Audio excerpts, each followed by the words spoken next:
So today we are showcasing some of the exciting projects that students have been working on throughout the year in our new Pacific Century Scholars Program. This program is really designed for preparing students for their future in a different way than they experience in a regular classroom. It's designed to give them a taste of future careers, of researching their passions, giving them a chance to connect with service partners outside of school, and do things that are really meaningful. It's a different type of authentic learning where students get to drive and guide a lot of their own learning and choices, and it gives them the opportunity to pursue a passion.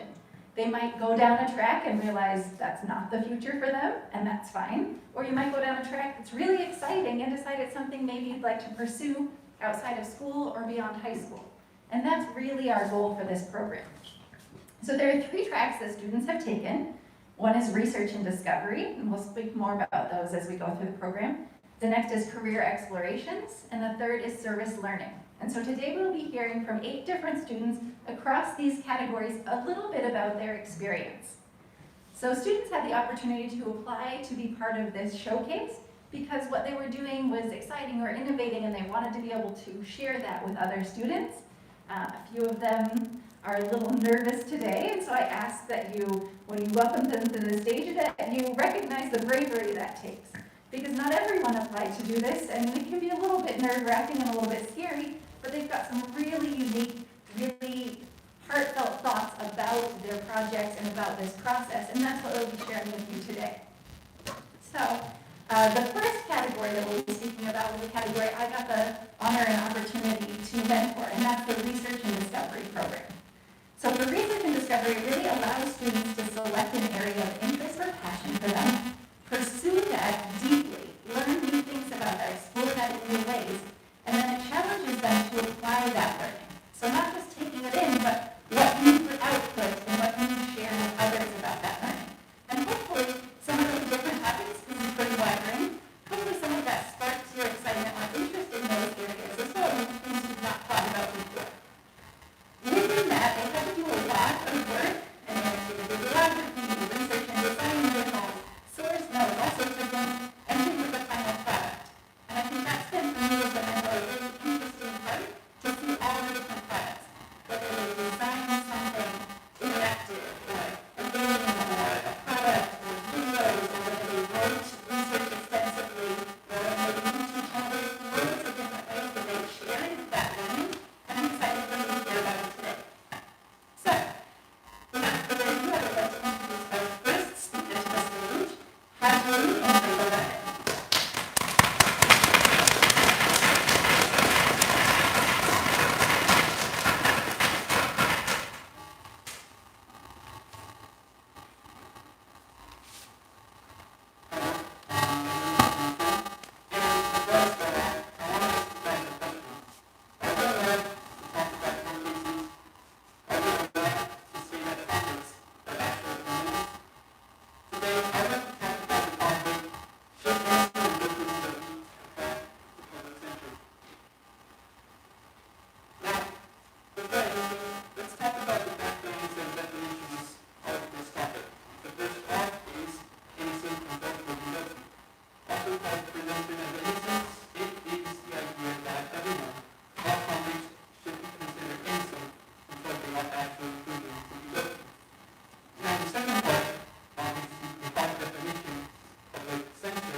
Obviously, the news didn't say that it was the direct cause, but the alignment simply made it so that everyone believed the COVID-19 vaccine was fatal.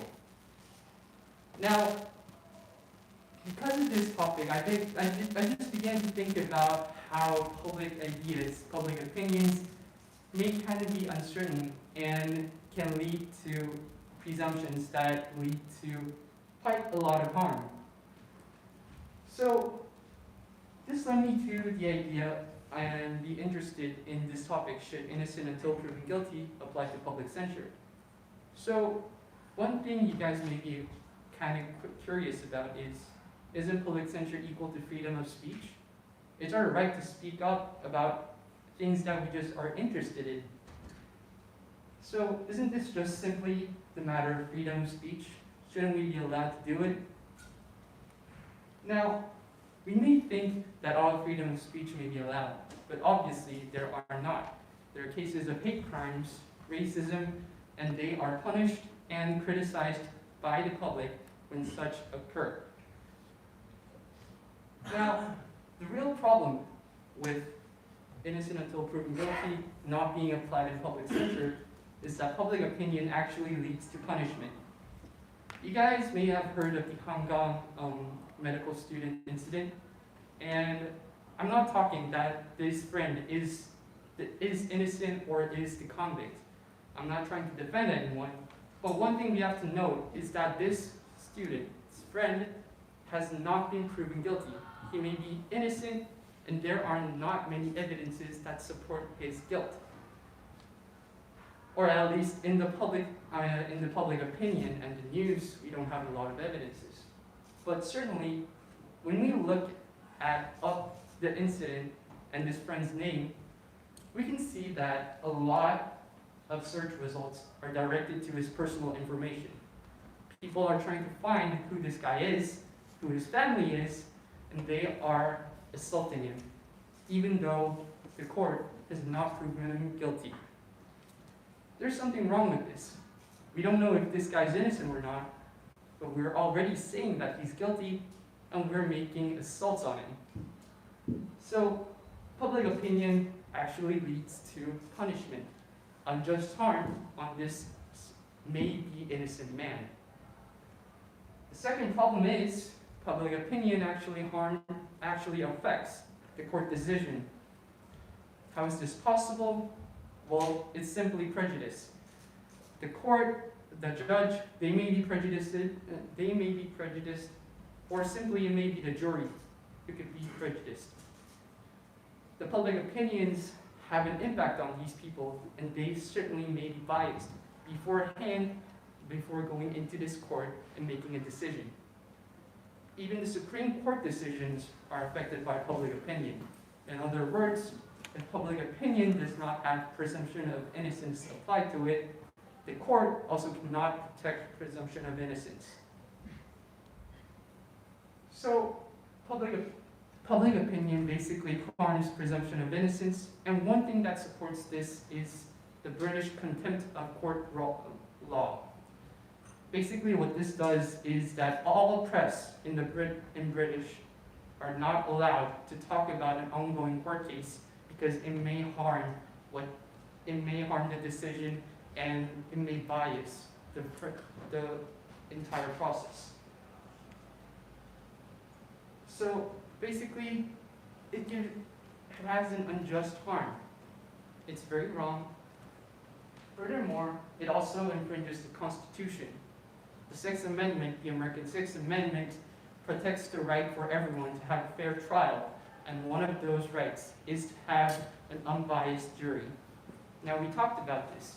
Public opinion makes the jury prejudiced. In other words, if we don't have presumption of innocence in public opinion, we are infringing upon an innocent person's rights. But obviously, we have negative sides, but we also have benefits. And we are continuing this tradition worldwide. So why are we doing this? We must have some benefits to it. And what the free press? What is the benefits of a free press? Is that simply we can find confidential information. Police research may not be able to cover all of the confidential information, but the press is able to find these pieces of information and provide a better solution in the court. Furthermore, open justice, the right for everyone to be judged by the open public, is also a constitutional right.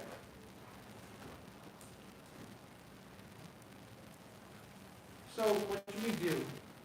I think it is up to us, the readers of the news, to stay unbiased. We must attempt to be neutral to a court case, and we must do our best to not be prejudiced, so that everyone has the right to gain a fair trial. Now, I like to make some future advices for future students who want to take R&D. Basically, one thing that I want to tell you is you have to be really passionate about the topic that you're pursuing. So, you might have heard a lot about this from teachers, surveys, or other students. I'm going to talk about how you can find what you're passionate about. Simply, find something that you get angry when you hear about it, that you get frustrated. It could be a social issue, it could be something that you talk with your friends. You can get simply, if you find something that you get angry about and you get frustrated about, that's the proof that you have passion for the topic, and the proof that you are going to do well in the research.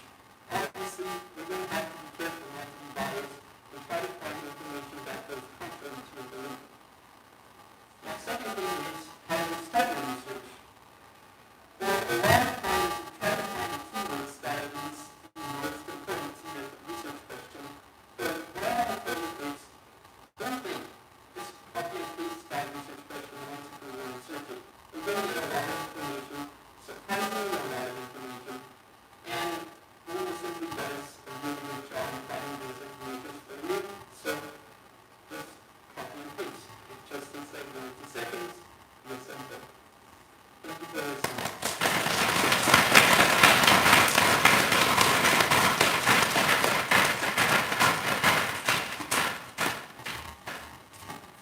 Thank you so much. That's fantastic. I'm just going to quick switch over next just a minute.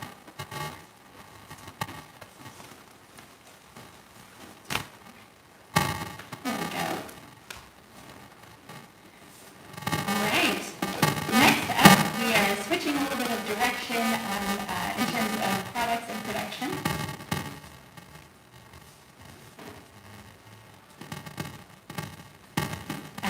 So the next person we welcome to the stage is going to have a very different output in terms of products from learning, and something a little bit different and more interactive and in a way of gaming and design. So the next person I'd like to welcome is grade 11, Egan Meyer, to the stage.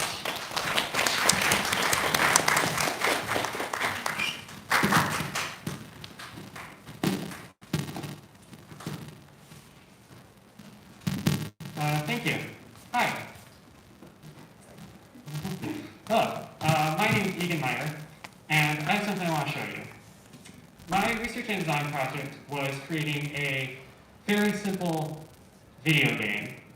And I don't know if you know this, but creating a video game is a lot like being a comic book supervillain. And why do I say this? Well, you have these plots upon plots, schemes upon schemes, these beautiful plans that are foiled over and over again by unanticipated bugs and program glitches. But every time you come back with new knowledge, new abilities, new powers to wield against your foes.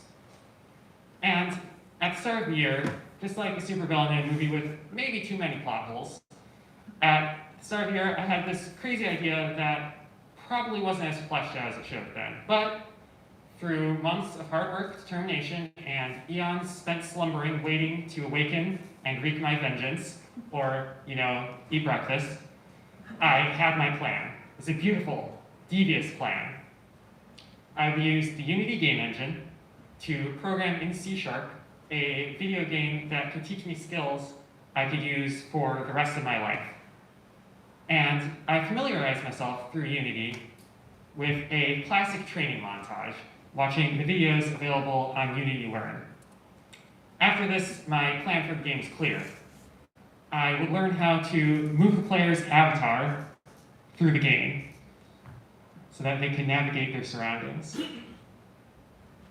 Then, I allow them to shoot projectiles to vanquish their foes. And finally, I allow them to pick up items around the map to learn new powers and gain new abilities. But if you're familiar with programming, you know what happened next.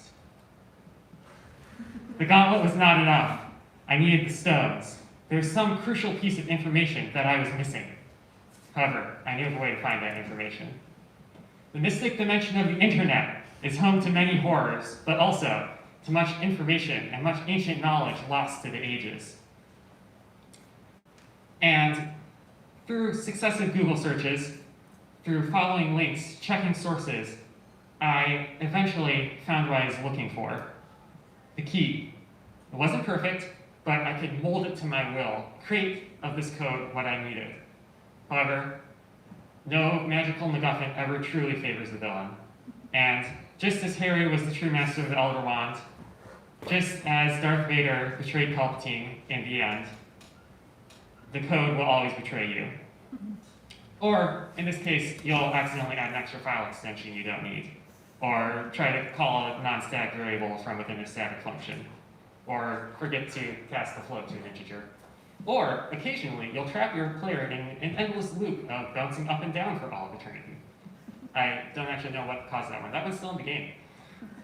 This process is arduous, but just like any nemesis, I would rise again in the next issue to come back and try again. Eventually, finally, like Ruin escaping the Well of Ascension, I was finished. Everything was slotted into place, and I looked upon my work with pride.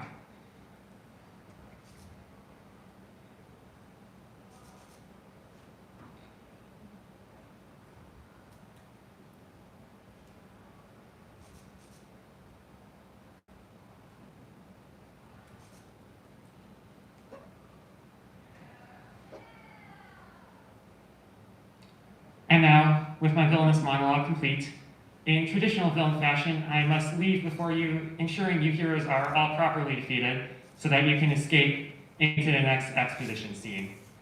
Thank you all for coming, and have a marvelous summer.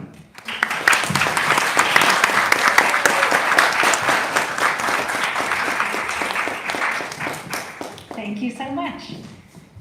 I had a lot of giggles. If any of you have never tried coding before, you should. You'll then understand. And speaking of coding, this also brings up our next speaker and changing that into a different direction. Like I said, with research and discovery, you have a variety of products that can be created. And so if we will please welcome grade 10, Raina Hong, to speak about coding and artistic design. Come on down.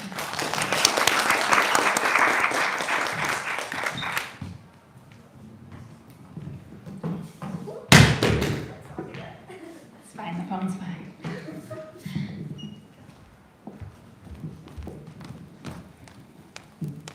Hey guys, my name is Raina Hong, and I am from the Research and Discovery section of the NPCS NPCS.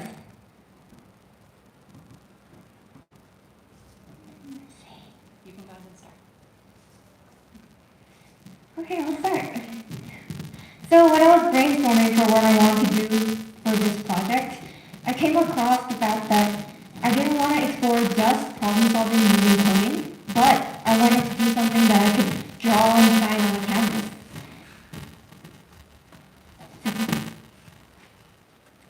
And I realized I came across this idea because I was kind of tired of coding for competitions, since they required me math skills and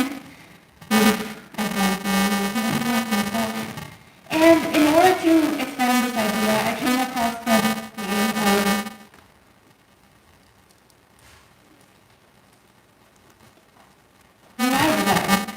And when I was exploring this name of UI design, I came across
that I created was the button hover effect.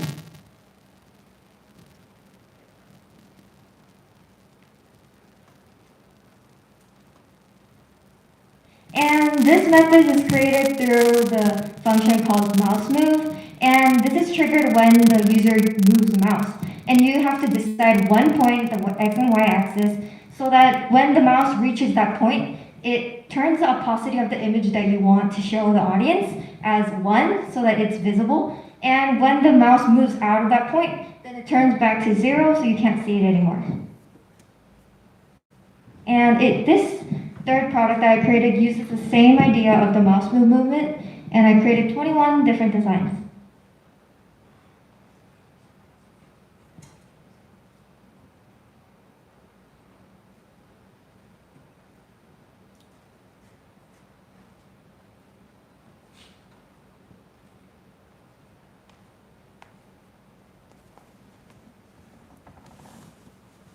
So through this process, I wasn't really just doing this because I didn't want to get an I in my grade, but it's more like an opportunity for me to explore and actually rethink about what I want to do and what I actually enjoy doing. And I want this to be an opportunity for you guys to try out research and discovery so that you can explore your own passions. Yeah, and thank you.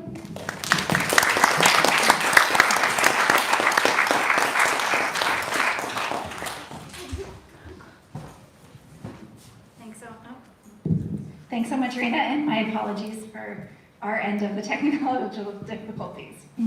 Okay, next up, we are going to again kind of shift topics into, biasly a biology teacher's exciting topic because it's in biology.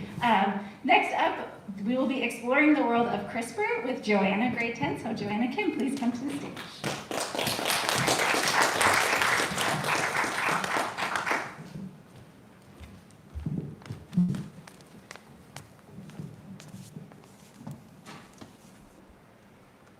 A genetically engineered future, the future implications of CRISPR technology and its effects.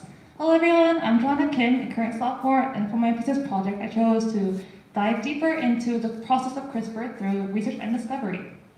So for my project itself, I actually produced a research paper that touched upon the gradual development of CRISPR, and the majority of my research paper not only included reading research journals and also just researching about the basics of CRISPR, but also included my own experiment that I conducted using CRISPR technology. So, first, the basics and the past of CRISPR technology. So I'd like to first ask you all, what determines your identity? Your personality, or your social status, or your appearance? Well, in the biological perspective, we are consisted of genes. These serve as a blueprint for our general bodily function, and these consist of very important biomolecules called DNA. This DNA contains all the information that creates our traits, our eye color, our height, and scientists recently have been able to modify these genes to create certain proteins that act in certain functions that they want through the technology of CRISPR. CRISPR is actually re-acknowledged by Dr. Charpentier and Dr. Donut during their Nobel Prize conferment, and it has been, it's actually an abbreviation for clustered regularly interspaced short conjugate repeats, and it's actually a mechanism that's utilized by many bacteria, and hopefully we're hoping that can be utilized in people too. So to basically explain, CRISPR itself is a new type of gene editing mechanism that utilizes this protein called the Cas9 protein. And the basic process of CRISPR can be thought of as paper crafting.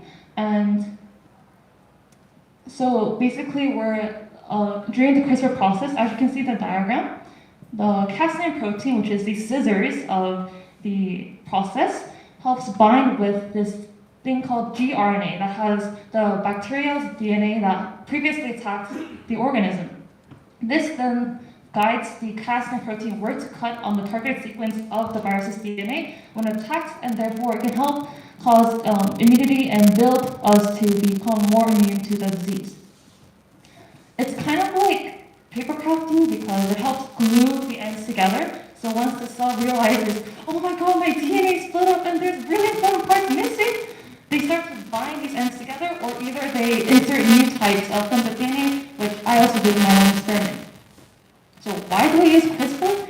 CRISPR is actually a very precise but also very accurate and very convenient mechanism that helps us target specific genes. And by doing so, this can help with disease prevention and also can reduce global issues too.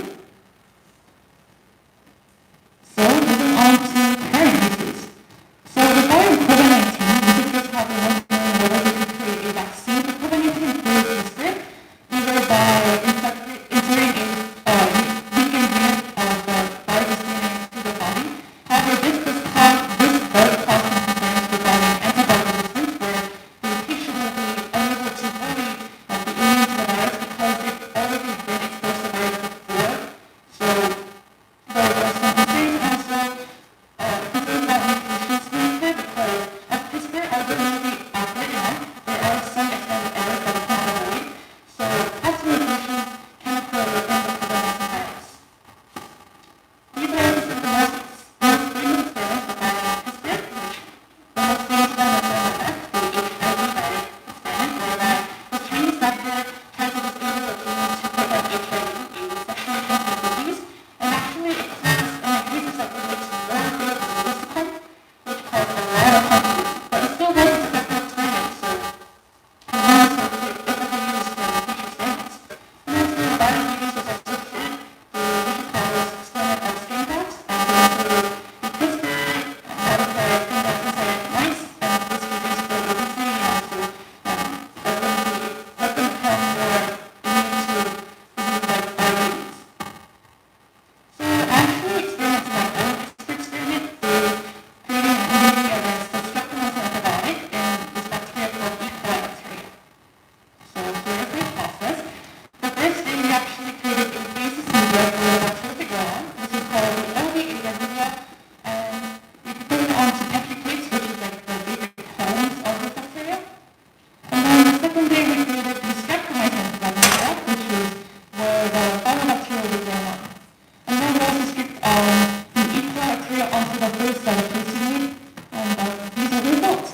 Actually, the first plate on the right is our first plate that we made, and actually this had some errors as the bacteria did not fully cultivate because the media had froze inside the fridge, so we had to re-microwave the plate again to inoculate again, and that caused some contamination, as you can see, like the beige colored bacteria. We also took out our streptomycin antibiotic plates, and actually they were frozen too, so we re-microwaved them later on. Now this is our final day of the actual experimentation where we applied CRISPR using various types of fluids that contain DNA and the Cas9 protein into the bacteria that was made here. And then we streaked it onto plates. These are actually the streptomycin plates that we had to re-microwave. And this is our results. So as you can see, the experimental group still did have some tiny specks, which did show that the CRISPR was successful in transforming the bacteria.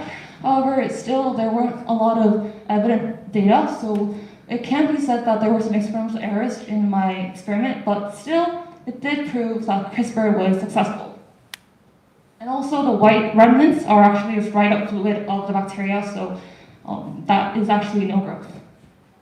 Now moving on to future applications of COVID-19, CRISPR. So we're wondering whether we can use CRISPR to also strengthen traits and create the superhuman model that we want. And also there is some ideas that we can use CRISPR to reduce global issues like global hunger through GMO crops and also prevent allergies. And also we're wondering whether we can reduce climate change and carbon emissions through biofuels using GMO algae. However, this does cause some concerns regarding some ethical concerns, and also, as said before, some antibiotic resistance to the certain viruses that we try to modify. However, regarding my own experiment, I want to talk about how the practicality of CRISPR in the future will lead to some inconvenience because, as seen in my own experiment, there were some lack of scientific knowledge with the equipment and also just errors in the experiment itself. And because of this, people may not know how to fully dispose the bacteria, and this can cause some errors later on when you dispose some bacteria modified, we don't know what bacteria it is. So that can cause some problems, and also there's ethical concerns regarding whether CRISPR is ethical enough because it does give us the role of God, and that may seem cool, but it does cause some ethical concerns in the offspring produced.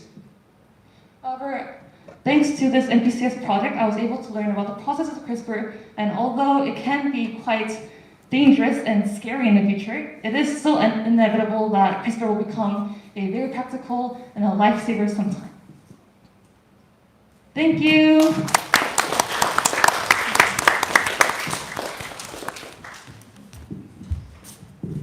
Thank you. Okay. And next up, we have our last presenter from the Research and Discovery category. And I think coming up on finals, you might all appreciate her research. Rachel Sun, grade 10, was studying. So come on down.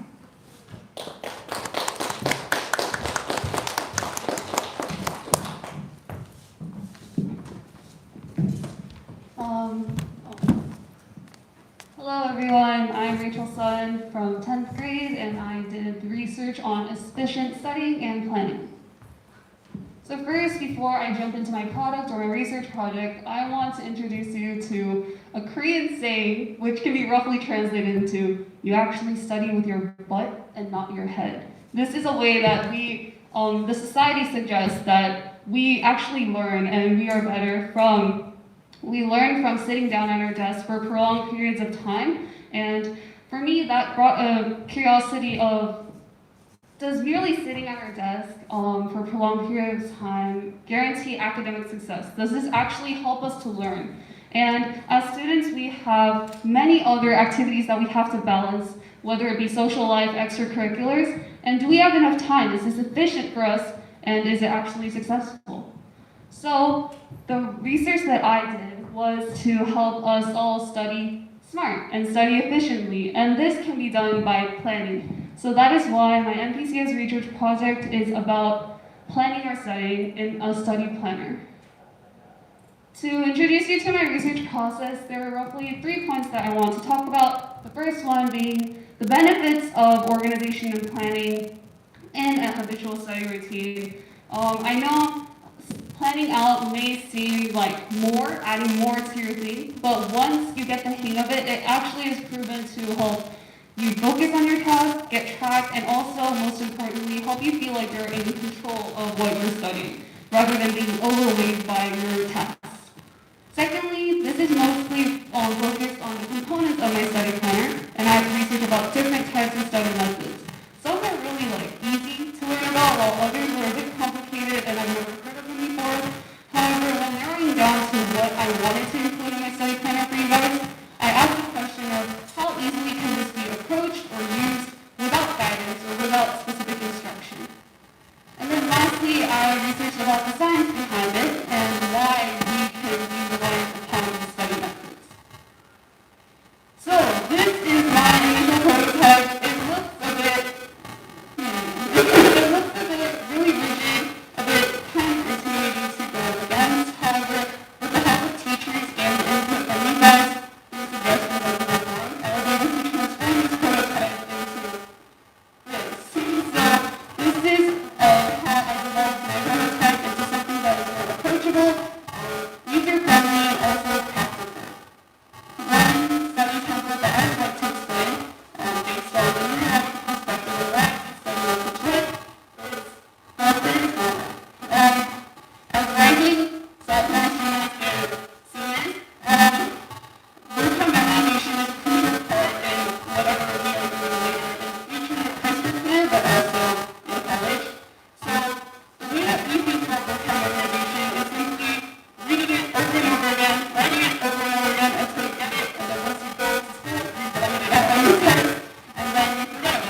the impact on you guys. I feel like compared to the people who are in front of me, mine is also really focused on research, but it is a strong application of my research from a student's perspective. As a student myself, I understand the struggles of procrastination and having to balance multiple priorities at the same time. So I think I was able to really focus on the essentials of what we really need and what we are interested in. And I was also, based on my last point that I just said, specifically personalizing it to you guys to meet your needs and some things that might help you throughout this study process. By doing this in the research and discovery project, I was not only able to learn myself, but really to apply this research to APS students and even people in the global community to help study more efficiently and also have more time for other activities as well. Thank you for listening and plan for your finals, guys.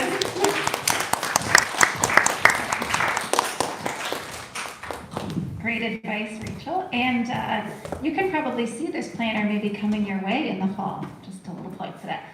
I would like to next introduce Mr. Riz to speak about the students' experience in career explorations.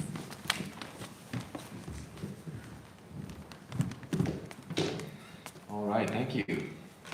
So the career explorations track of NPCS was one where we were anticipating our future. Students were looking ahead and exploring what their desired career might really be like.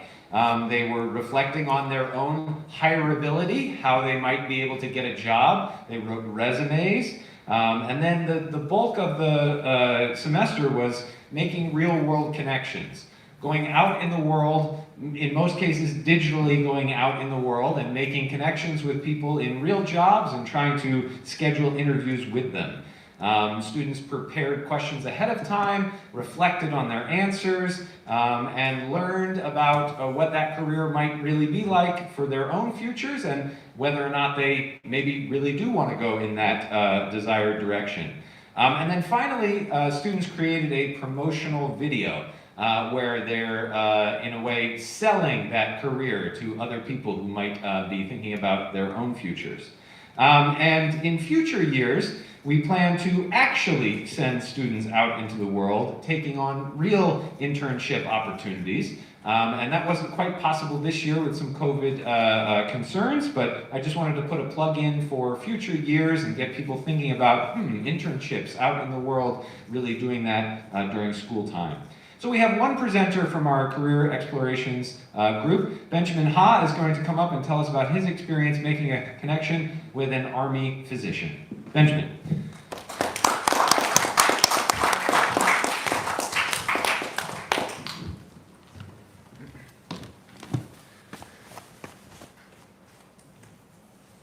Thank you, Mr. Riz, for the great introduction. So career exploration, like Mr. Riz said, is kind of different from research and discovery and all other branches of NPCS. So instead of conducting our own research, we actually had opportunities to simulate an entirety of a hiring process. So we started from creating our own resume to finding people that we could interview with, and like Mr. Riz said, we also had the opportunity to create promotional videos and create the final video.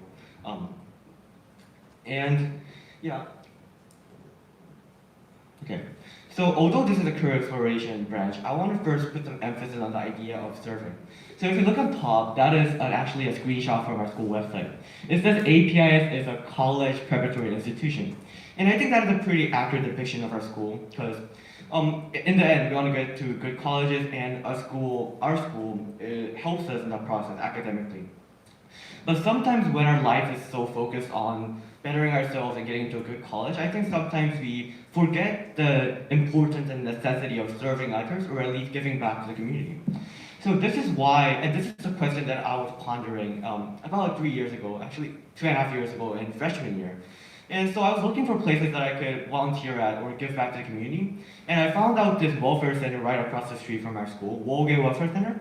And I just went in there and I said, hey, I don't really care about volunteer hours or anything, but can I volunteer here? And they said, well, then you can start by cleaning our toilets. And I was like, what? No, I don't want to do that at first. But, well, that was the only place that I could volunteer at, so I then started cleaning the toilet. And in the end, it was a very rewarding experience. And I believe that that is the reason why I've decided to take the career of being a psychiatrist. So basically helping people with mental disorders. And that is the reason why I have decided to interview this Army physician for the NPCS program. So first since I wanted to interview an Army physician, I went to the United States versus Korea website. They have a contact us page on the right-hand corner. And I went there and I just typed my email saying, hi, my name is Benjamin, I'm a student at NPCS. And I want to interview someone that's not necessarily a physician, but someone related to the medical field. And surprisingly, they actually responded by saying that their chief doctor, Colonel Hudak from the Camp Hungary Hospital, was willing to take part in an interview with me. So they also gave me the basic messenger address for the hospital, the 549 Hospital Center. And like you see in the right, I was able to keep in touch with the hospital. So, and then after a few weeks, I actually had a chance to interview Colonel Hudak through MS Teams. To provide some brief descriptions of him, he graduated from the United States Military Academy West Point class of 1998, and he's deputy commander for clinical services at Camp Hungary Hospital. And he's a rural native medical specialist. So what he basically does is when a baby is born a little too early or is born with some kind of health issue, he'll take one of the operations to try to help that baby lead on a healthier life. And that's his picture over there in the corner. So I asked about 3 questions throughout the interview, and some of them were unrelated, some of them were just career related, but I think these 2 questions that summarize the interview experience that I had with him. So firstly, I asked what type of people should not become a military doctor, and his answers were actually quite surprising. Number 1, he said, although the United States Department of Defense pays their physicians well, if money is your sole motivator, it's not the most important thing in your life, then there are a lot of other private sector jobs which could take part in that would actually provide a lot more monetary benefit, which with possibly less effort.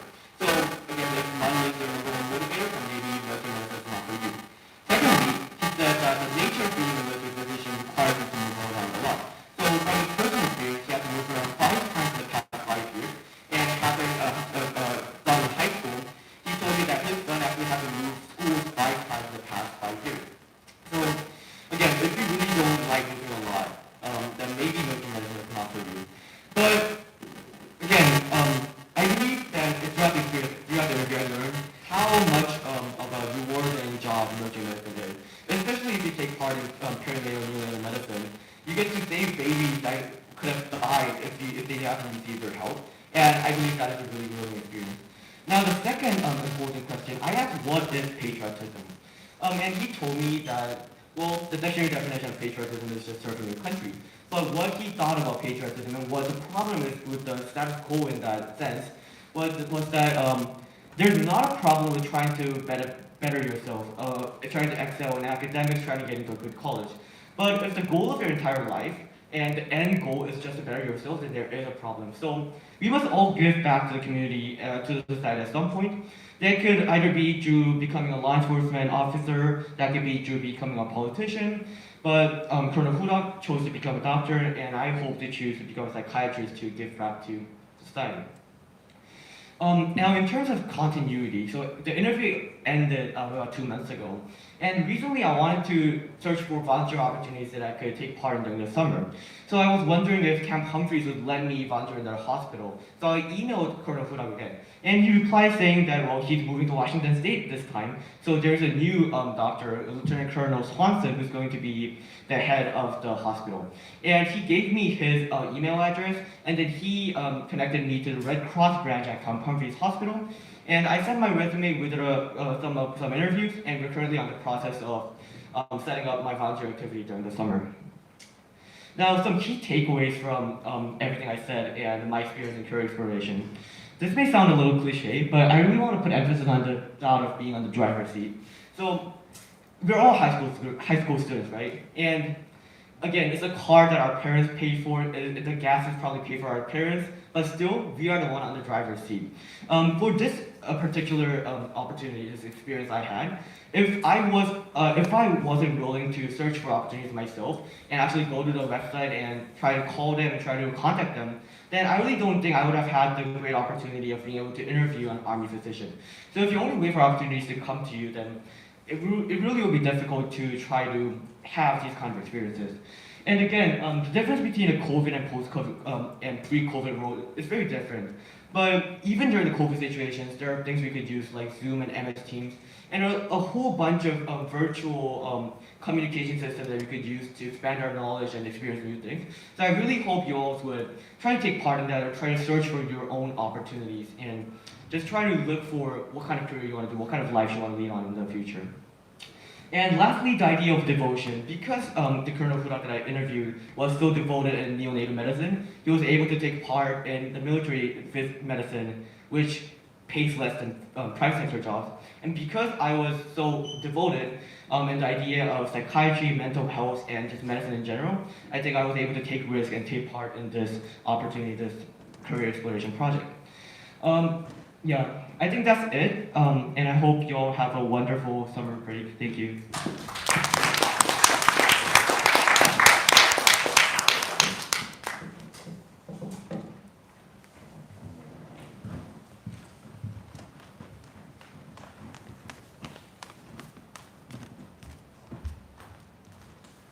Thank you, Ben. Thank you, Benjamin. And just a really quick announcement. If you are a grade 10 tour guide for the museum for this afternoon, you are actually excused right now because you have tour groups waiting for you. So if you are a tour guide in your group this afternoon, please head up there now so that you can present your tours.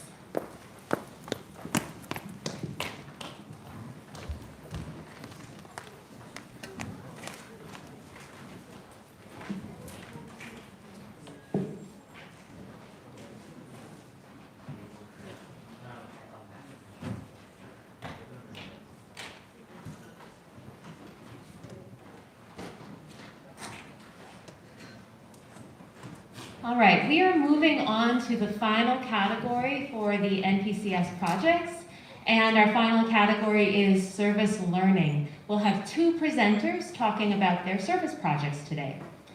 This year, 32 students chose to complete service learning projects for NPCS. Students identified a community they would like to serve and created a profile to identify the assets and needs for that community. They maintained a weekly service journal of their contributions. Despite restrictions due to the COVID-19 precautions, our APIS students were able to creatively and compassionately impact the lives of others and become more empathetic through the process. Many students worked with young children by teaching art or English. Another student made customized mask holders for children who live in a local orphanage. And a second student designed stickers for children whose parents are incarcerated.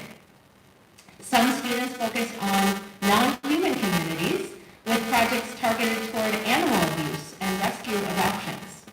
There were projects designed to address environmental issues, and others targeted women's rights. As you can see, our students, who include many of you out there, have a wide variety of causes that they care deeply about. And NPCS Service Learning gives them the opportunity to take real action and make an impact in those areas. The two students you will hear from today represent a larger footprint that APIS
why I thought this is important was because once debaters enter high school, they have opportunities such as kayak to compete against other schools and create connections, but no such connections existed for middle schoolers.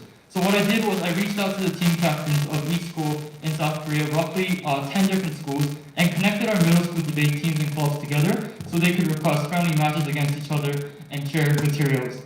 The second part of my project was providing free debate materials for these middle schoolers. The reason why I thought that was important was because although there's a lot of private debate academies in South Korea, even for relatively privileged students, these academies can be quite expensive, so they're not necessarily accessible for the majority of debate students. So I wanted to provide some debate materials that they could learn off of. On the next slide here is some samples of the materials that I created. So these included instructions on debate strategies, a list of common terms, common motions, which I plan to share in the summer. And then in the last part here, you see, as an extension of my project, I created a debate summer camp in which I plan to share all the debate material that I've created throughout the course of NPCS. So here's the poster that I used to promote our debate camp, which will take place for roughly 2 weeks in the summer. Two things to notice are that firstly, under coaches, you'll see 4 other student debaters, very experienced, very qualified, who will be helping me run the debate camp. Each of those students represent different international schools in Korea. One studies abroad in the US. And this is again the idea of connecting different debate communities in Korea so that we can interact with each other compared to how it's relatively isolated right now. Secondly, you'll see that although this is a service project, we do require a small fee of 20,000 won in order for students to participate. The reason we require that fee is because we're going to use it to donate to a nonprofit organization called Big Brother Big Sister Korea, which is a nonprofit that is dedicated to helping socially struggling middle school students in Korea. So that was kind of my way of integrating different service projects that I want to work on during the summer. Here's a list or part of a list of current signups we have already. I know you can't really see the details, but I think that's also good because I want to protect their privacy. So here on the list, there's a bunch of different schools represented in Korea. So I think, again, it's the idea of integrating different communities. I hope students can build connections with each other and also make good use of the debate materials that are prepared throughout the course of NPCS so they can reach their goals as debaters. Also, upon launching the camp, we've actually almost reached our maximum limit of 50 students. And just seeing the increase from students and parents thanking us for the opportunity for their students to participate in these camps was really heartwarming to me and inspires and motivates me to do a better job in the summer to help them reach their own debate goals that they might have. Lastly, on why this is important to me. So obviously, because this is a service project, service is at the center of what I wanted to do. And service to me is just simply about wanting to help your community, regardless of how big or small your impact might be. And I've always seen service as not a benevolent or praiseworthy act, like Benjamin said before me, but something that we should actively do in order to help our community. And part of that is because my passion is being able to teach others the things that I find valuable or that I've learned in the past, and I find great fulfillment from doing that. So being able to teach others something that I'm passionate about was something that was incredibly special to me. Lastly, in terms of community, I know how much my community, the people around me, teachers at the schools, peers, underclassmen, upperclassmen sacrifice in order for me to achieve my goals. So deep down inside, I knew that it was only right to try to contribute a portion of that back to my community. So that's basically where I got my inspiration for my project. And thank you for listening.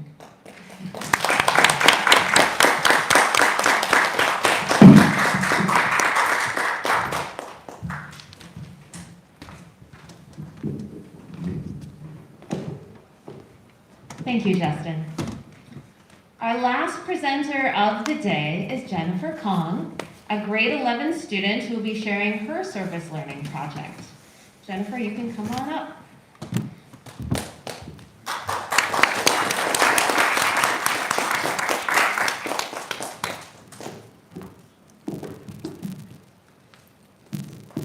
Did you guys know that Pablo Picasso was baptized Pablo Diego Jose Francisco de Paula Juan de Tommasino Maria de los Remedios Cipriano de las Santisma Trinidad Patrick Oakley to Ruiz E. Picasso? Well, I did not know about this. But the person I just brought up today has some connection to what I'll be talking about in my presentation. Hello, my name is Jennifer Kang, and this is my presentation about my NPCS service project this year. For this year's project, I collaborated with a local art gallery to make art history lecture videos for children and write art history articles for adults. And art history may not seem like a very popular subject, so to help explain why I decided to do a project related to this subject, I would like you to direct your attention to the survey I created. The survey was meant to show people's general knowledge and interest regarding art history. Here are some of the results. As you can see, more than half of the people did not know what content is covered in art history, did not know if their school offers this class. And just as I suspected, even though a lot of people were not familiar with art history, they were still interested in learning this subject. After confirming there is a need for learning art history, I decided to address the problem. Learning about art history is not a must, as it does not help us with survival. However, looking, understanding, and communicating with art pieces are all essential factors that can increase the quality of your life. And whether you like it or not, art is everywhere. Art causes cognitive changes and elicits a form of reaction. Art is also a strong communication tool that unites people despite our ethnic, cultural, and language differences. Lastly, creation is one of the most basic human behaviors, examples of which could be found since ancient times. This art displays humanity. And I'm a person who found a passion for art history simply by watching a random YouTube video. I just wish that I knew about this subject earlier.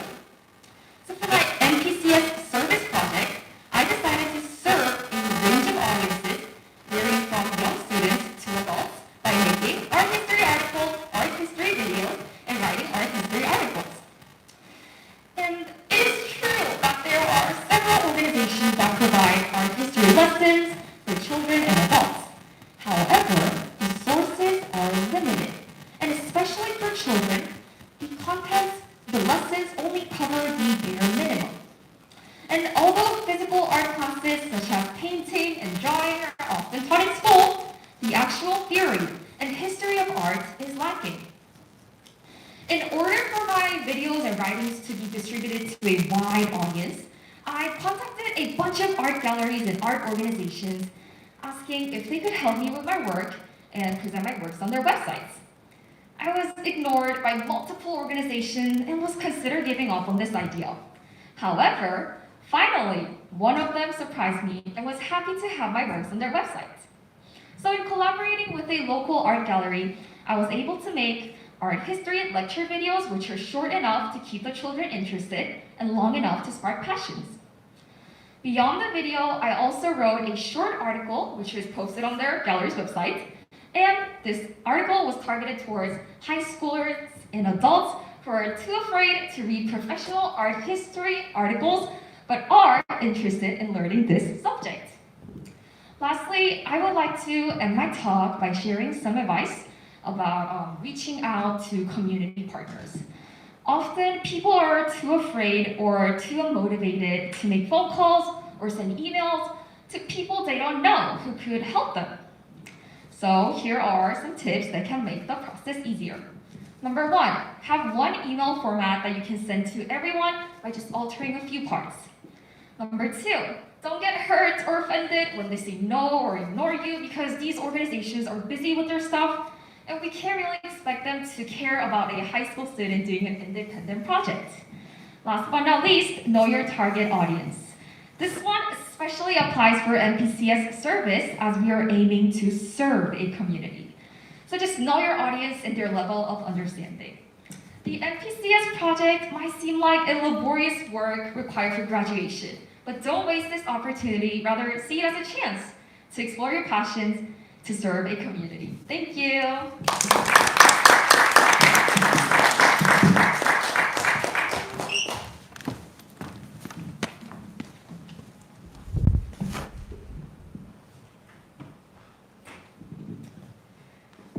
again to each of our student presenters for sharing their work with us today.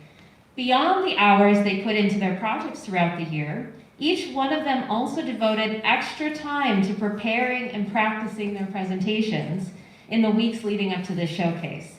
And I know for a fact, a lot of them felt a lot of stress in getting that ready. Again, good job, everybody. This was on top of the normal work every student has at the end of the school year. So, as a small token of appreciation for their bravery in speaking today and their devotion to their projects, we'd like to present each student with a certificate. Would each presenter please return to the stage to be acknowledged? Come on up. And I think we lost maybe one for the museum. Come and line up over here. Mr. Riss, would you come help me?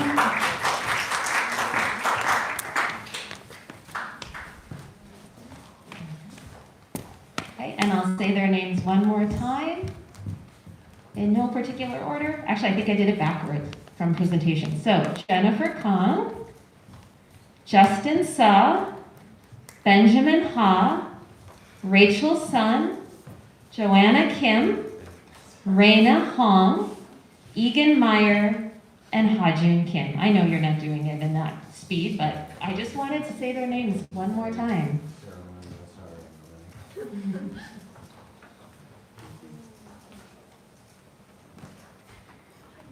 We hope that their projects that they shared today will inspire all of you to think about what you might do next year. And again, my deepest appreciation to all of you for the work you did today. Let's give them one more round of applause.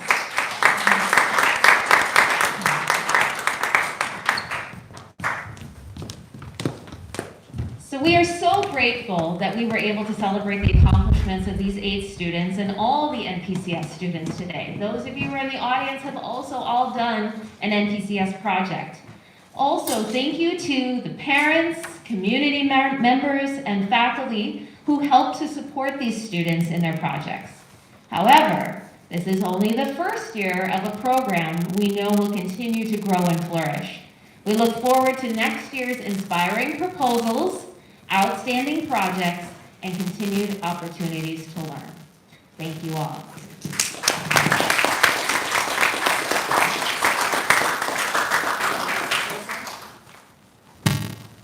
Now the official part of this, so we are now into the block after lunch. So if you will please head back to your next period class, your teachers are awaiting you. Thank you so much.